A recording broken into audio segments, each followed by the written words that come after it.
irmãos. Eu espero que os irmãos retornem também. Nós tivemos uma interrupção.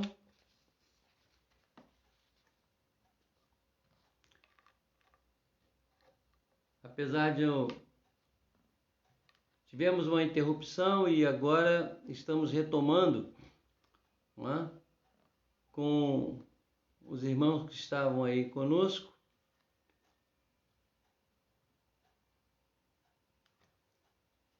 E eu espero que na próxima live nós não tenhamos este problema, porque já encomendamos uma nova empresa, porque isso já ocorreu algumas vezes e nós acabamos prejudicados com isso, não é?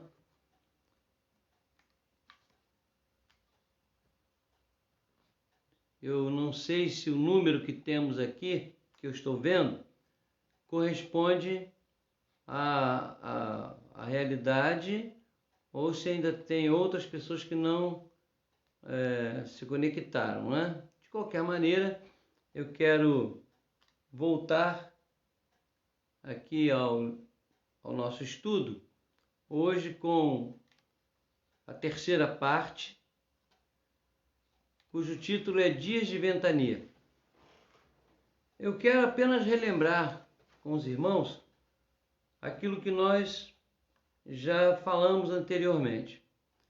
Quando o apóstolo Paulo fala aos Efésios e diz para que eles tenham cuidado com os ventos de doutrina que podem jogar a pessoa de um lado para o outro, antes disso, antes de ele falar isso, né, ele faz uma série de exortações. E o alerta que ele faz, desde o verso 1 até o verso 16, é para que nos preparemos, não só os Efésios, mas todos nós nos preparemos para os dias de ventania. Eu estou chamando dias de ventania porque vento de doutrina podia ser na época dele. Não vamos comparar a época de Paulo e dos Efésios com a época de hoje. Se naquele tempo eram ventos de doutrina, hoje são verdadeiras ventanias. E nós às vezes ficamos sem saber em quem acreditar e no que acreditar. Quando eu digo nós, porque as articulações dos homens são reforçadas pelo desvio maligno da nossa inteligência. Se nós não estivermos bem preparados, nós acabamos por cair na armadilha do inimigo e duvidar até da própria fé e da doutrina. Então, só para que os irmãos tenham uma noção, recapitulando aqui, eu dizia que para que nós estejamos protegidos por essas ventanias, nós precisamos de uma direção segura. E Deus nos deu essa direção através das pessoas que lideram a sua igreja, desde aqueles tempos imemoriais. Citei aqui os apóstolos, profetas, evangelistas, pastores e mestres.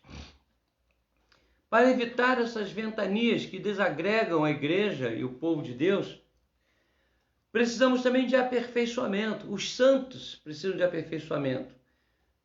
Aperfeiçoar nas demandas cristãs, em tudo aquilo que nós temos exarado da palavra, né, em termos morais, religiosos, espirituais, nós precisamos nos aperfeiçoar. Também Paulo diz que devemos nos aperfeiçoar no serviço. E eu disse aqui, no serviço prestado a Deus, como liturgia de vida, no serviço prestado ao reino, no serviço prestado à igreja, visível e invisível, no serviço prestado ao próximo. Depois nós falamos sobre a edificação. Falamos sobre o fato de que os dias de ventania precisam nos encontrar edificados. E por edificação, nós entendemos construção. Podemos pensar em um prédio, um edifício, Então a edificação, ela precisa de união e unidade. Nós todos, aproveitando as oportunidades para que cresçamos juntos, nos edifiquemos. Ou seja, o objetivo de Deus, diz o apóstolo, é que nós cresçamos, nos edifiquemos. E a unidade, né, a unidade a qual eu me refiro, é uma coisa interessante, porque eu não falei na semana passada, mas vou falar agora, né, sobre a unidade da fé. Se não houver unidade na fé, não é unidade de fé, é unidade na fé. Esta fé é a própria pessoa do Senhor Jesus, sua obra, unidade na fé, a fé em Cristo, a fé cristã. Se não houver unidade com doutrina sólida, nós não tínhamos falado, mas vamos comentar agora. Doutrina sólida. Eu disse, semana passada, não me falha a memória, que o futuro religioso cristão evangélico no Brasil será o seguinte: as pessoas vão abandonar aquelas igrejas que não se aprimoram na doutrina bíblica. As pessoas vão sentir comichão e vontade de aprender aquilo que é mais excelente na palavra, a doutrina. A doutrina é que sustenta a nossa fé. E as igrejas chamadas históricas, as igrejas conservadoras, como a presbiteriana, a congregacional e outras, a Assembleia de Deus, que hoje já consideramos assim, houve uma época que não era considerada assim, a Batista. Essas igrejas vão crescer muito, porque as pessoas não vão mais suportar coisas ocas, vão querer coisas firmes. Eu estive em Campos, e lá em Campos eu tive a oportunidade de visitar um instituto que tem lá, que forma técnicos, a Escola Técnica de Campos, há muitos anos isso. Eu conversando lá com um professor, ele me mostrou uma coisa interessante, ele disse, olha, isso aqui chama-se cubo, agora eu esqueci o nome do cubo que ele deu, cubo perfeito, um negócio assim, um cubo mesmo. Aí ele pegou um outro, cubo padrão, me lembrei, isso aqui é um cubo padrão. Aí ele pegou um cubo e disse assim, quando uma superfície é muito lisa, ela se retira toda a aspereza de uma superfície. Se você colar duas superfícies totalmente lisas, encostar uma na outra, elas colam, elas se fundem. E você, para descolar isso, só com maquinário. E eles tinham lá esses blocos, chamado bloco padrão, e ele me mostrou. Através de maquinários, eles poliram aquele bloco de uma tal maneira, deram um polimento tão perfeito, que ele encostou um bloco no outro e disse, agora descola. Não tinha cola, não tinha nada, apenas a matéria. Encostou uma na outra e se transformou em uma. Aquilo é uma coisa impressionante. Aí ele mostrou, agora tem que botar num aparelho ali, no outro aparelho aqui, para poder... Porque elas não estão fundidas, estão coladas, ligadas. Ao ponto de serem ligadas quase que atomicamente, por átomos. São apenas por moléculas, mas com muita perfeição. E eu fiquei pensando nisso, a unidade da igreja, a unidade da fé, porque Paulo fala sobre isso, a unidade da fé é isso, na fé em Cristo. Eu creio em algo de forma perfeita pela revelação, você também, e quando nós nos unimos, essa fé fortalece, porque agora não é um, não é mais um, agora somos dois. E a Bíblia diz que o cordão de 3 dobras não se rompe. Significa o seguinte, que na união e na unidade há força. E quando nós estamos fortalecidos na fé, nós somos imbatíveis. e não há outra forma de nos fortalecermos pela fé que não seja através de uma teologia pura, de uma doutrina sólida. O seminarista Everton me deu um presente.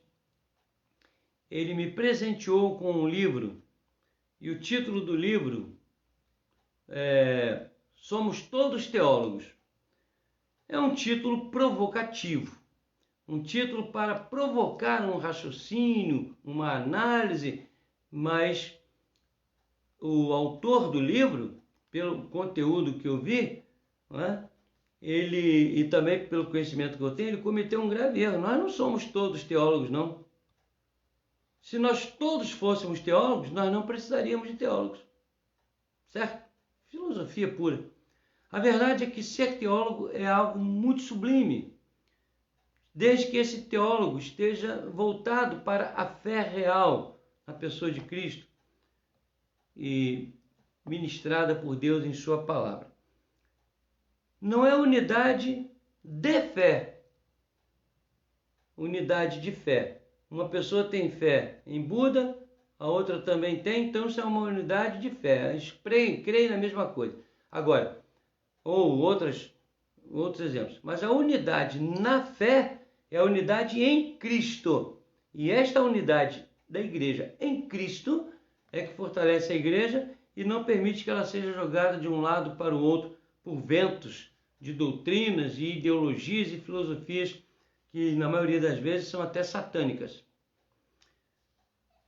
Muito bem, depois dessa rápida retrospectiva, continuemos aqui. Nesses dias de ventania, nós precisamos também, diz o texto aqui, até que todos cheguemos ao pleno conhecimento do Filho de Deus. Depois, Paulo vai dizer que devemos crescer a varonilidade da pessoa de Cristo e a estatura da pessoa de Cristo. Você vê que ele separa conhecimento de Deus com uma busca de estatura na pessoa de Cristo. Então vamos lá, vamos falar sobre isso. Existe no nosso meio duas formas de descobrirmos algumas coisas. Uma é a forma de estabelecermos algumas regras, algumas leis. Uma é a forma científica e a outra é a forma empírica. A forma empírica, na maioria das vezes, ela acontece pelo chamado behaviorismo. Não só pelo behaviorismo. Desculpe usar o termo, tá? Vamos usar o behavior ao invés de behaviorismo. Ou seja, a observação. A experiência é uma das características do empirismo. É a experiência. Você vai criando uma experiência, observando, até que você chega a uma conclusão. Ok? A ciência não. A ciência já separa uma parte, estuda, estabelece leis e passa a guiar uma série de coisas por aquelas leis que na maioria das vezes são chamadas de leis inamovíveis. Mas nós já descobrimos que não é bem assim. Mas pelo menos temos um padrão para seguir. O que é que nós entendemos por pleno conhecimento do Filho de Deus? É a sua parte divina. Por quê? Nós temos em teologia uma coisa chamada pessoa teantrópica de Deus, ou de Cristo, melhor dizendo. O que é pessoa teantrópica? Theos, Deus. Anthropos, homem. Unindo as duas palavras, temos aí pessoa teantrópica. Significa Jesus, quando veio ao mundo, veio como 100% homem e 100% Deus ao mesmo tempo. Foi por isso que os judeus o mataram, porque ele se auto-intitulou Deus, como sendo o próprio Deus. E eles não aceitaram isso, porque para eles o monoteísmo é inviolável até hoje. Foi uma das razões, humanas para a morte de Jesus. Mas descobrir a divindade em Jesus, o Filho de Deus, isso é primordial para nós estarmos firmes. Quer dizer, eu não sou um cristão evangélico, sou parte de uma igreja que defende a pessoa de Jesus como sendo resgatador, salvador. Ele é o Criador, ele é o sustentador, ele foi ele que criou o universo, ele mantém o universo, mantém a terra, mantém você, mantém a mim. Ele é Deus, coisa que os testemunhos de Jeová negam, os adventistas negam, que Jesus é o próprio Deus em sua triunidade. Eu não estou criticando essas pessoas, só estou mostrando a diferença de fé que nós temos. E para chegar a esse pleno conhecimento de Deus, eu não posso me valer só da Bíblia. Eu tenho que me valer também de um esforço, vou usar algumas palavras assim, de um esforço, de um empreendimento que me leve a buscar a pessoa de Deus com todas as suas características divinas e de pessoa também. Teve um autor, um escritor aí que ganhou milhões com vários livros que ele escreveu. Um dos livros que ele escreveu é The God Chasers, Os Caçadores de Deus. The God Chasers. Chaser é caçador em inglês. The God Chasers. Os Caçadores de Deus. Depois ele escreveu outros livros na mesma linha, característica dos caçadores de Deus, isso aqui, a oração de um caçador de Deus. Mas o livro carro-chefe dele, do Tom Tenney, o nome do cara é Tom Tenney, pastor, né? Lá nos Estados Unidos. Ele vendeu muitos livros. E esse livro, Caçadores de Deus, é o seguinte: se você não leu, tiver curiosidade, é um livro que você tem que ler com muito cuidado, mas é um livro que aponta um caminho. Ele mostra a grande necessidade dos cristãos, não é do povo ímpio, porque o ímpio não procura Deus, é Deus quem procura a gente. Agora, depois que ele nos acha, aí nós temos a nossa parte de nós procurarmos ele. E o Tom Tenney diz o seguinte: é uma ansiedade, uma necessidade tão grande de compreender as coisas de Deus, a pessoa de Deus, de maneira mais extensa do que aquilo que ele já nos concedeu, por sua graça e misericórdia através da palavra. Aí entra o que eu falei, o empirismo. Tá? Aí entra o empirismo, não que você vai pesquisar Deus, o empirismo no sentido de experiência, né? Do behavior. Você vai observar, você vai ver a sua história, você vai ter uma busca de vida mais santa, mais em contato com Deus, para você se tornar um caçador de Deus. The God Chasers. Você é um caçador de Deus. O Tom Tenney explica isso, que é uma coisa que você precisa criar em você. Esse anseio, esse desejo intenso de compreender, ou talvez não compreender, mas de absorver o necessário a respeito da pessoa de Deus, encarnado na pessoa de Cristo. É isso que Paulo está dizendo. Nós precisamos ter um conhecimento mais profundo do Filho de Deus, no sentido de que ele é o próprio Deus. Aí nós ficamos mais fortes para enfrentar as ventanias, as doutrinas erradas, filosofias, enfim, tudo aquilo que possa vir nos confrontar, né? Então nós temos mais força quando nós nos transformamos em caçadores de Deus, nesse sentido, ok? Pois bem, essa experiência diária com Deus, George Miller, um grande exemplo que eu cito, George Miller, né?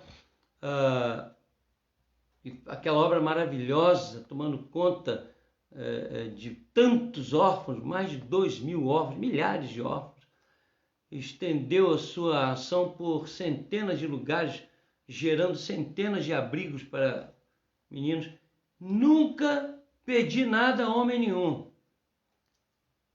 A única coisa que eu fiz na minha vida foi o seguinte: pedir tudo a Deus, em primeiro lugar, e ler a sua palavra para fortalecer a minha fé.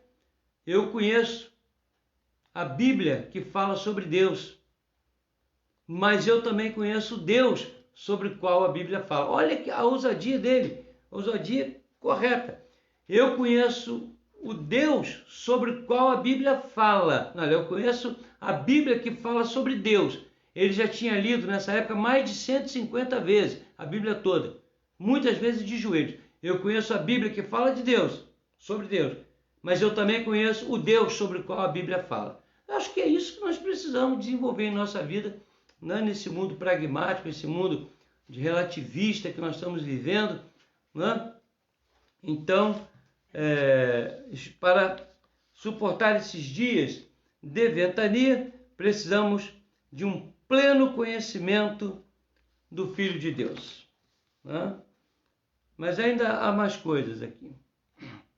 E ele diz: até que todos cheguemos à perfeição da varonilidade de Cristo. E agora? Nós não podemos esquecer que aquela época, né, a questão homem-mulher, em termos de gênero, era uma questão fechada. Era o homem, os exemplos eram os homens, o profeta era o homem, era o homem, o presbítero era o homem, o diácono era o homem. Por falar nisso, parabéns aos diáconos, hoje, dia 9, pelo dia dos diáconos, já passei uma mensagem lá para vocês. Agora, quando fala em varonilidade, você vai ver o que significa.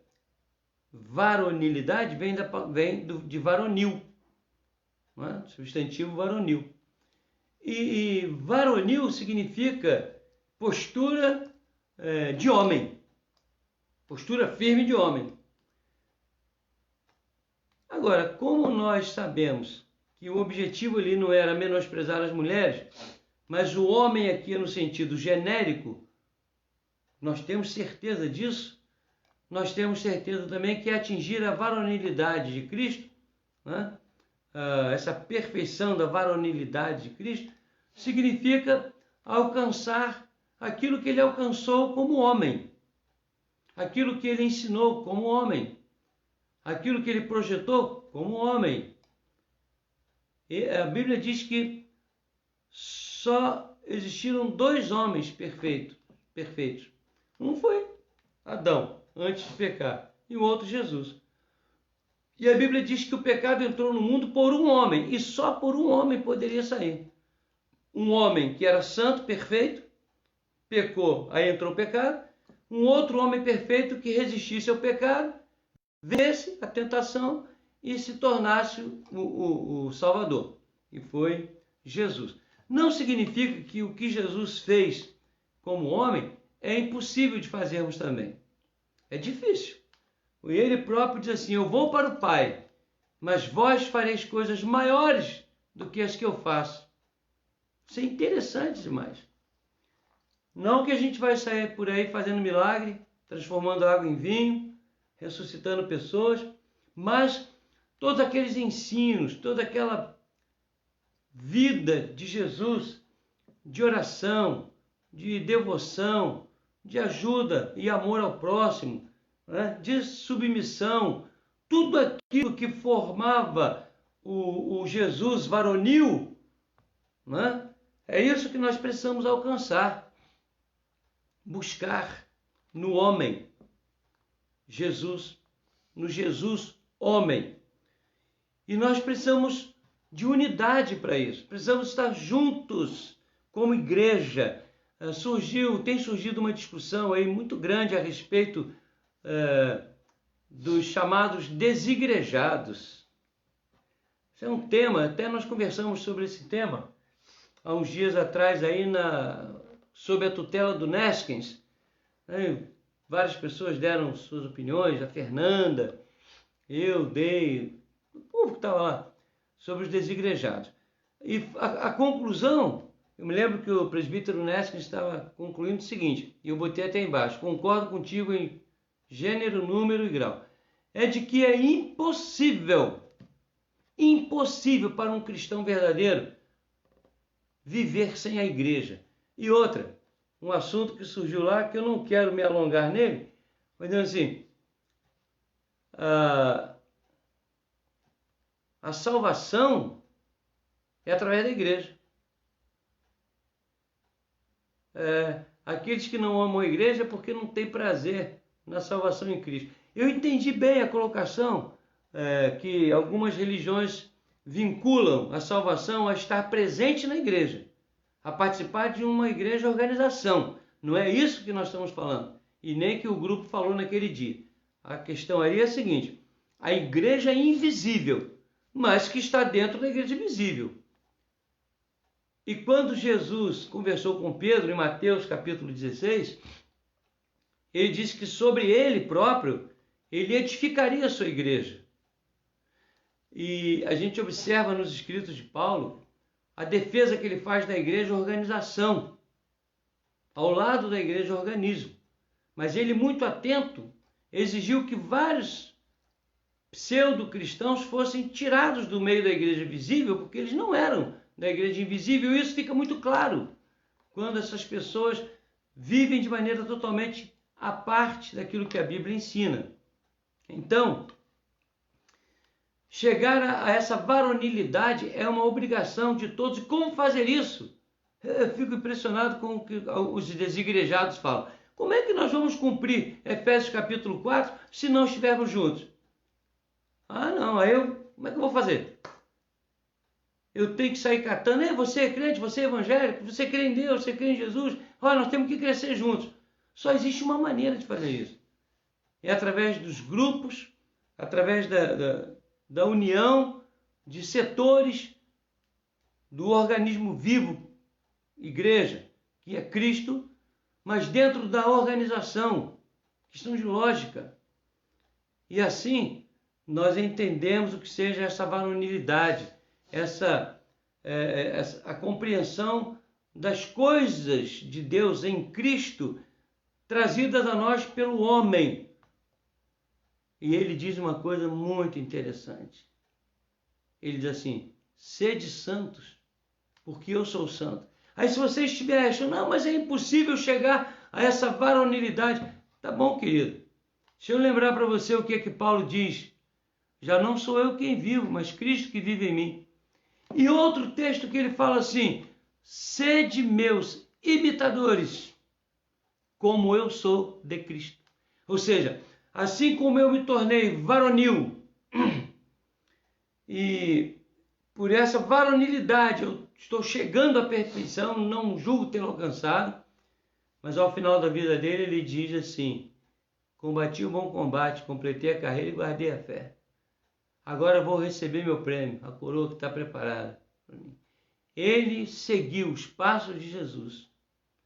Tem um livro aí que diz assim: seguir os passos de Jesus, a maior aventura, parece, eu não sei bem o nome do cristão ou do homem.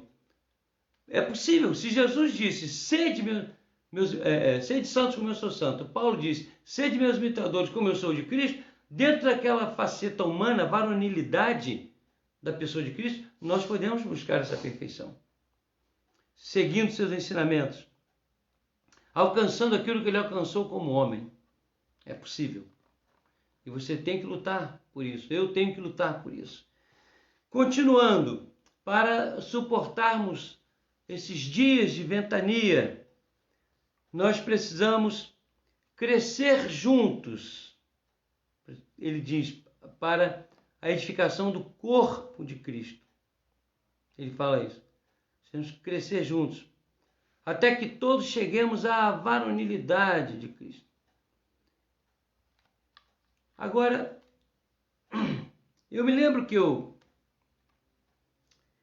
cheguei lá em Miguel Calmon. Quando eu cheguei, Miguel Calmon tinha lá um presbítero chamado Davi. que nem morava lá, morava em Salvador, porque trabalhava na Caixa Econômica. E o Levi era uma das pessoas, diria assim, humanamente falando, mais preparadas para ser um pregador. Inclusive, eu pensei até que ele ia se tornar um pastor. Casou-se com a filha do irmão nosso lá, o seu Oswaldo, presbítero, o Babá. E depois ele mudou-se para lá, casou, ficou lá e tal. Mas só que eu tinha lá na igreja Miguel Calmon o Erisvaldo Amaral, eu tinha Renilton, eu tinha, chamava de neném, Eranilton, o Eranilton, e tinha outras pessoas lá, tinha a Ivana, que hoje é missionária, que foi estudar no IBEL, enfim. Essas pessoas todas, nós começamos a sempre conversar com elas, e influenciando o estudo, tal, aquela coisa toda. Essa gente está toda na linha de frente hoje. Todo mundo. E eu acho que foram os primeiros a correrem para a linha de frente. Não é? E eu não falo isso com orgulho, não. Com as nossas orientações. Ali.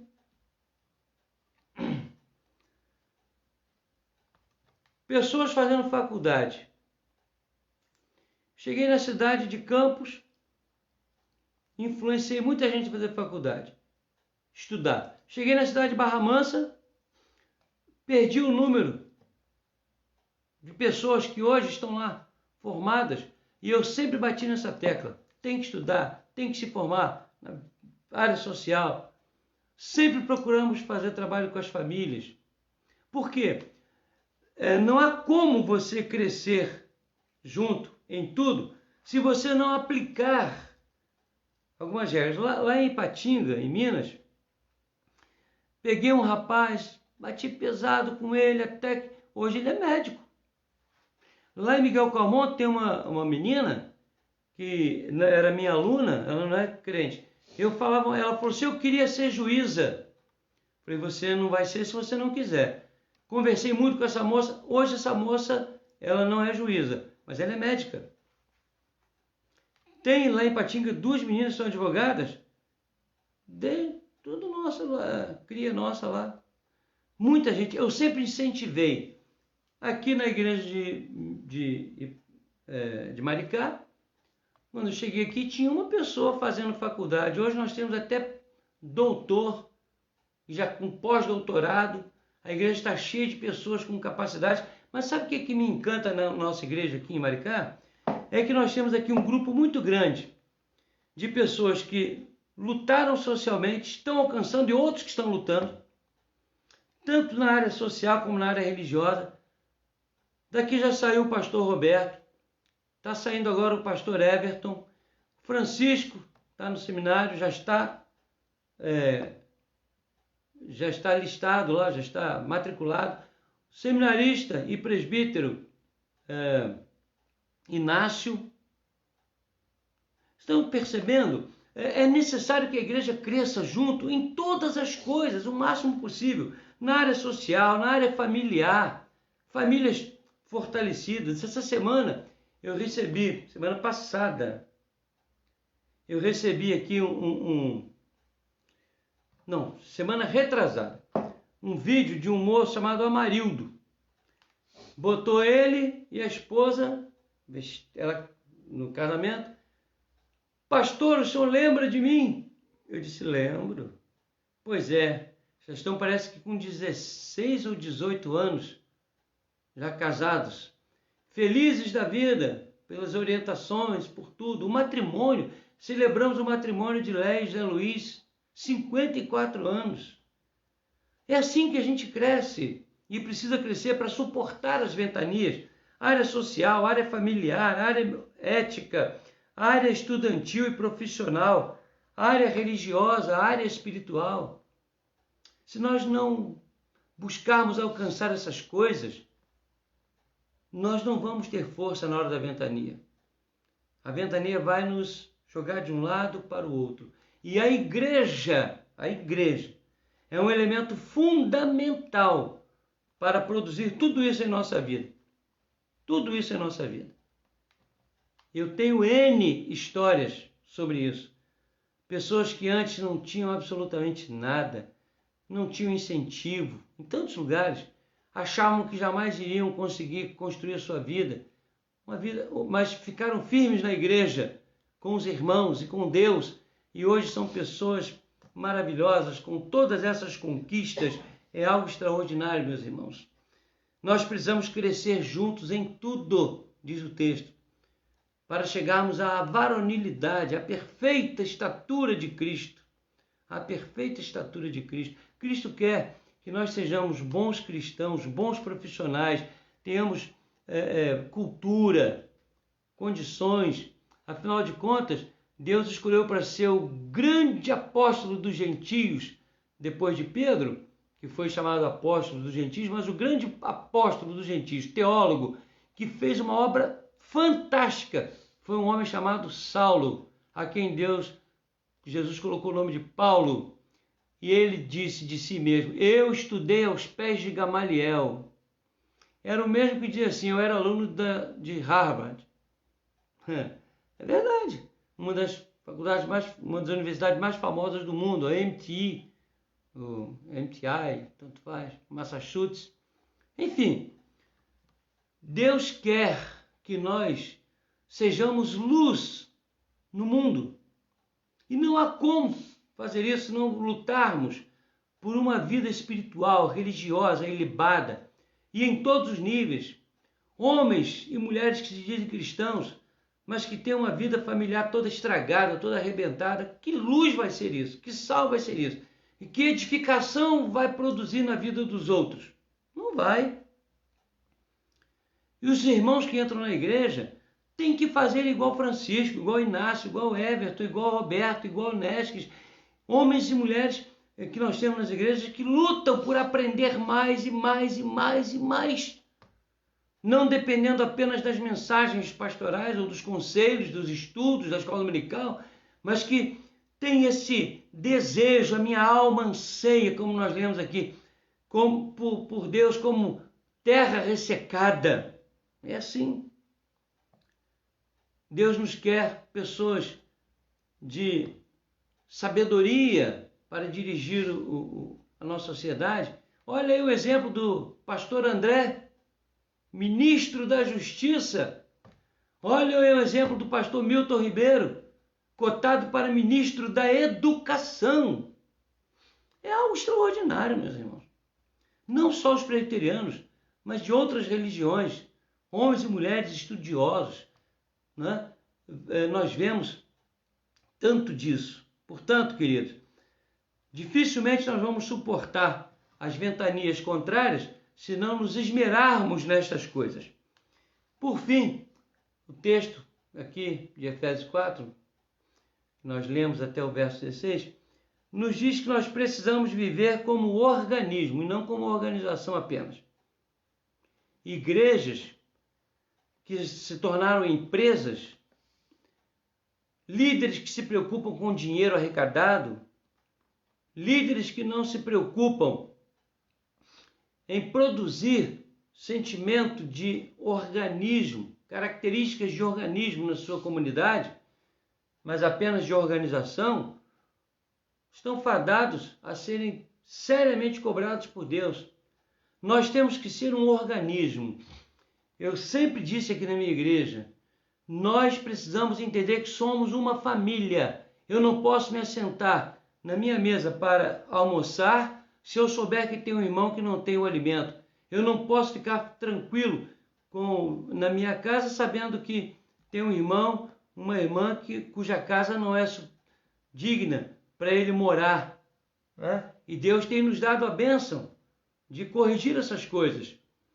Eu não posso ficar tranquilo quando eu me cubro no frio com um cobertor ou coloco uma roupa aquecida, se eu sei que tem pessoas que não têm esse recurso. Enfim, queridos, nós precisamos lembrar que como igreja, e não só a igreja, mas também o próximo, fora até da igreja, mas como igreja, a Bíblia diz primeiramente os da fé. Nós precisamos encarnar isso. Nós somos um organismo. Não precisamos viver como organização também, mas nós somos um organismo. né?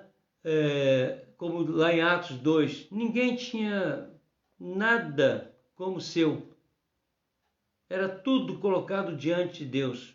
Me parece que foi eu não lembro se o nome é esse, Umbutu ou Ubuntu, uma palavra africana, acho que é Ubuntu. Se que um missionário, eu não me lembro mais se é um missionário, se foi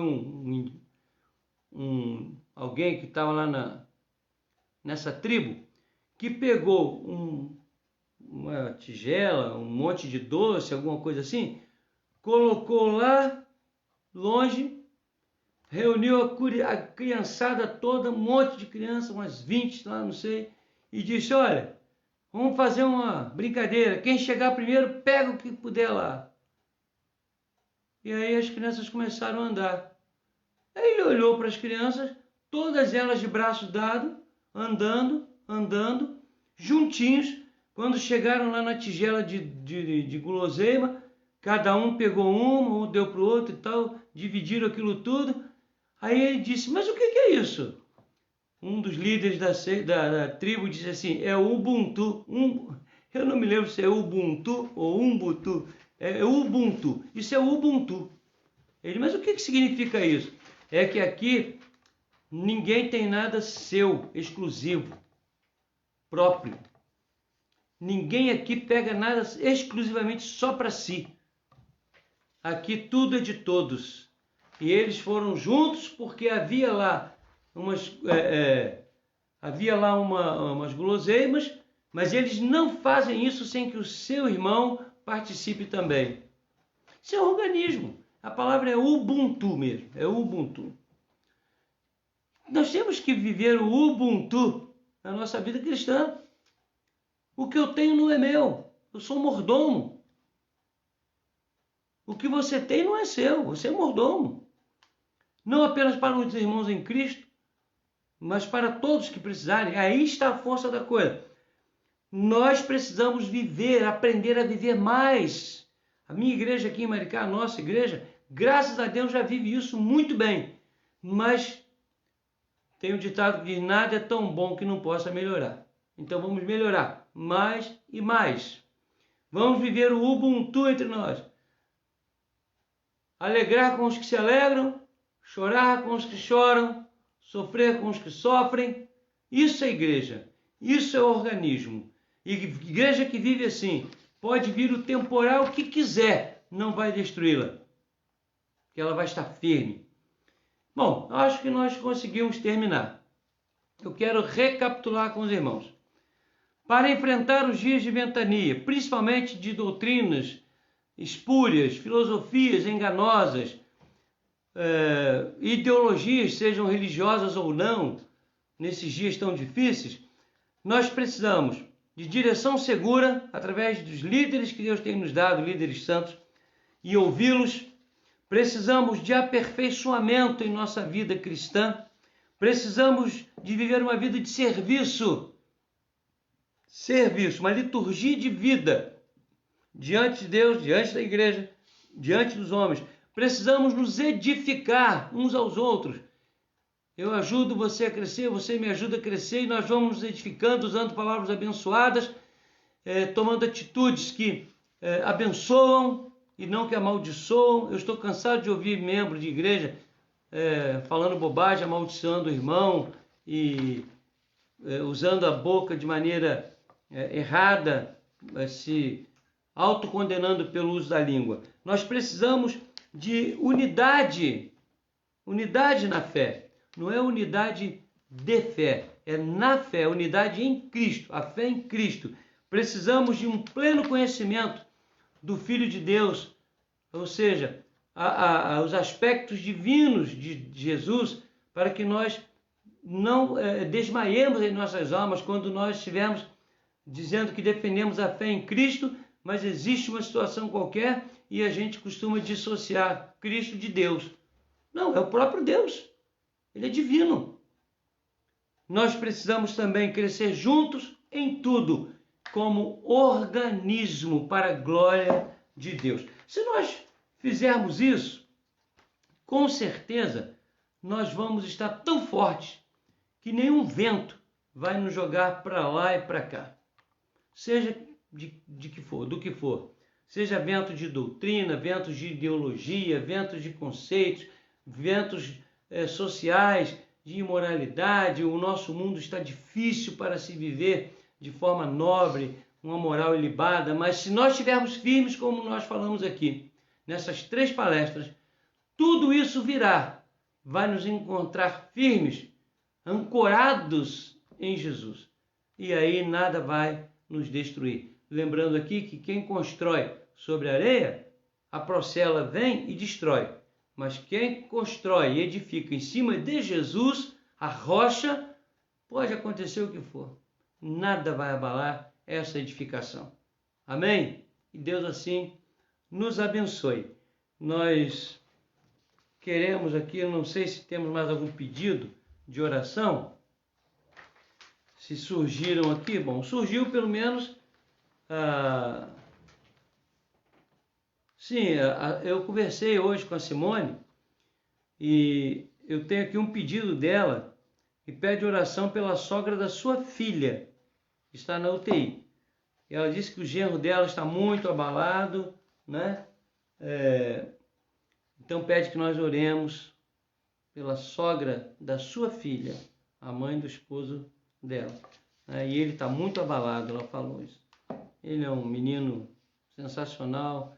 Eu fico imaginando o rosto dele abalado com a situação da mãe. Não é fácil.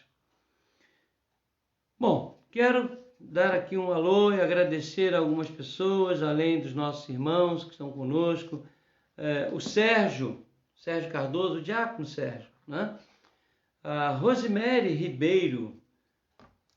A Rosemary Ribeiro...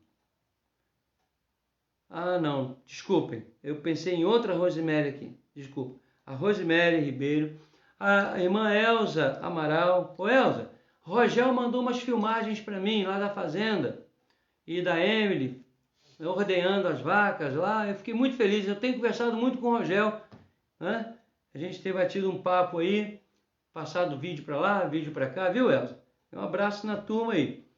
O nosso irmão Cláudio Márcio, né? O filho do nosso saudoso reverendo João Gomes Neto, a minha amada tia Ezi, com o meu fechamento lá, tia Jurandir, viu? Gosto muito desse homem e dessa mulher, de todos, né? Mas nós temos assim um carinho muito grande lá. Então, pastor Jurandir, Deus o abençoe. Tia Ezi, estamos orando pelos meninos, viu? E pelos netos também. Eu estou encantado com a neta de vocês, dirigindo as obras lá na igreja, fazendo palestra. Ela não é mole. A Júlia, né? Júlia, né? A Júlia. Olha, eu estou encantado com a Júlia. Os meninos também, o Pedro, o outro também. Bom, vamos continuar. O nosso irmão Manuel, lá de Paraty, tá bom? Manuel, um abraço. O Carlos José Ramos. Obrigado, Carlos, por sua presença conosco. A Isabel Ferreira. Isabel, tudo bem? Não vejo a hora de nós retornarmos, né, aos cultos presenciais. E o nosso tão querido e ansiado e esperado reverendo Geomário Carneiro. Viu, reverendo Geomário? Eu, logo depois que terminar aqui a nossa live, ou então amanhã cedo, eu quero entrar em contato contigo, tá? Me aguarde que a gente vai bater um papo aí sobre um assunto, ok? Gostou lá da indicação do Milton para ministro da Educação? Tá vendo? Daqui a pouco é você que vai ser convidado para ministro aí. Competência não lhe falta, não é? Deus abençoe muito, viu? Queridos, acredito que estamos chegando ao final de nossa transmissão e fico com o coração pesado, porque por mim eu ficaria aqui muito mais tempo, mas eu sei que nós temos nossos compromissos, ok? Recapitulando, domingo, 9 horas da manhã, pelo Team Link, liderado pelo Inácio, 10h30, a reunião dos jovens, sob a liderança do presbítero Nesques e da Fernanda, ok? E à noite, o nosso culto público, tá bom? Às 19h30. Que Deus assim os abençoe. Eu quero apenas ler 2 versículos para que vocês durmam. Vão dormir com esses 2 versículos na mente e no coração do Salmo 103. Salmo 103, os primeiros 2 versículos. Está assim: Bendize, ó minha alma, ao Senhor, e tudo que há em mim, bendiga o seu santo nome. Bendize, ó minha alma, ao Senhor, e não te esqueças de nenhum só de seus benefícios. Não vamos esquecer. O Senhor é bom. Vamos orar? Amantíssimo Deus, rogamos-te que nos abençoes nesta noite, que vamos descansar o corpo físico, mas que nosso espírito também esteja descansado e descansando no Senhor. Nós te agradecemos pela vida de cada um dos teus filhos que participaram conosco, também daqueles, ó Deus, que pediram oração e nós oramos, rogamos mais uma vez que os abençoes, ó Pai, te pedimos pelo pai de Fátima, pelo seu irmão também, que o Senhor esteja abençoando aquela família, ó Deus, e enfim, nós te rogamos que estejas presente em nosso viver. Dá-nos uma semana, um resto de semana na tua presença, prepara-nos, ó Deus, para os dias vindouros, agindo com poder e graça em nossas vidas, na vida dos homens aqui na terra, dos seres humanos, nos abençoando com o fim desta pandemia. Nós te louvamos, nós te agradecemos e rogamos estas bênçãos em nome de Jesus. E agora, irmãos, recebei a bênção. E que a graça de nosso Senhor e Salvador Jesus Cristo, e o amor de Deus, o nosso único e eterno Pai, e as consolações benditas do Espírito Santo sejam sobre todos vós, irmãos, e sobre todo o povo de Deus permaneça desde agora e para todo sempre. Amém. Amém. Boa noite, queridos. Deus os abençoe.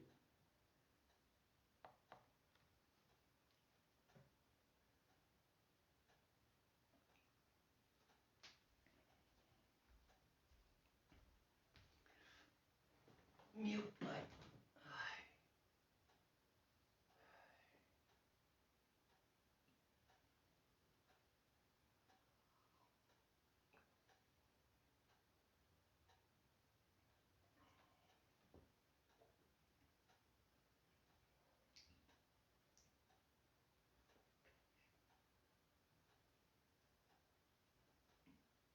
Ai.